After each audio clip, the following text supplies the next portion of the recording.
I get it, you're eyeing a new fishing kayak, scrolling through a sea of options, and wondering if you'll end up with a boat that just sits in the garage while the fish get away.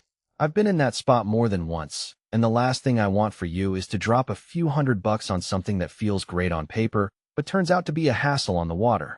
So before you click Add to Cart, let's break down the Kayaks Outlaw 11.5 and its 3-piece paddle, and see if it really earns the hype. Link is in the description if you want to check the product details on Amazon.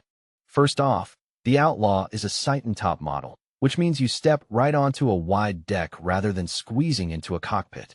For anyone who's ever tried to fish from a closed-deck kayak and felt cramped, that design change is a game-changer. The 11.5-foot length gives you enough glide to cover a lake without sacrificing maneuverability in tighter coves, and the hull is shaped for what perception calls superior stability. In real-world terms, that translates to a platform that stays level even when you're hauling a 10-pound base or pulling in a heavy jig and crank rig. One of the first things I noticed when setting this thing up on a calm Saturday morning was the fold-away frame seat.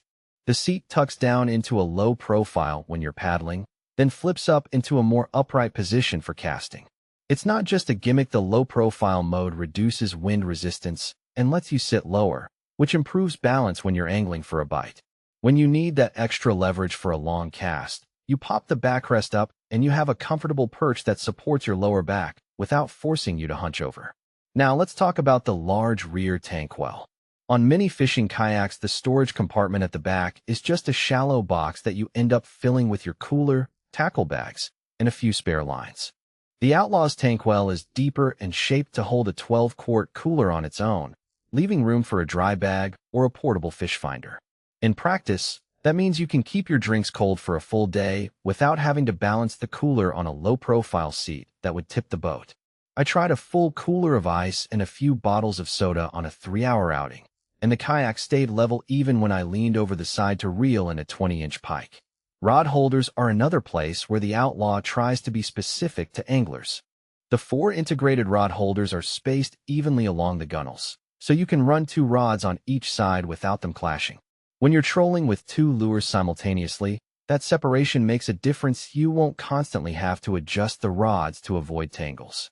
I tested this on a slow-moving lake where I set up a double-line rig, and the holders kept the rods steady even when the wind nudged the kayak a bit.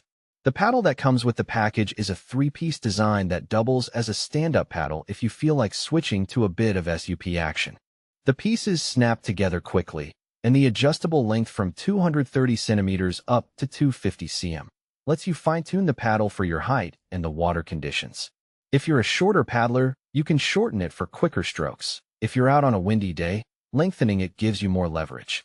The grip is molded to fit comfortably, and the blade shape feels efficient for both forward strokes and occasional sidestepping while you're positioning your line. So who should really consider the Outlaw? If you spend most of your fishing time on inland lakes, larger reservoirs, or calm rivers where stability and storage matter more than outright speed, this kayak hits a sweet spot. It's especially good for anglers who bring a cooler, a few rods, and some extra gear, and who want a platform that feels as comfortable as a small boat without the hassle of a motor. The built-in rod holders and the sizable rear tank well make it feel like a purpose-built fishing vessel rather than an afterthought. On the flip side, if you're chasing fast-moving currents, planning to do a lot of whitewater paddling, or you want a kayak that you can easily transport on the roof of a compact car, the Outlaw might feel a bit bulky. At 11.5 feet, it's on the larger side of sight-and-top models, so loading it onto a roof rack takes a couple of extra seconds and a bit of muscle. The 3-piece paddle, while versatile, adds another item to manage. If you never intend to switch to SUP mode, you might be better off with a single-piece paddle that's a shade lighter.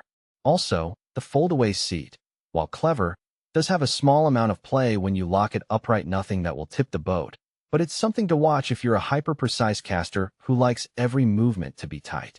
Another practical consideration is the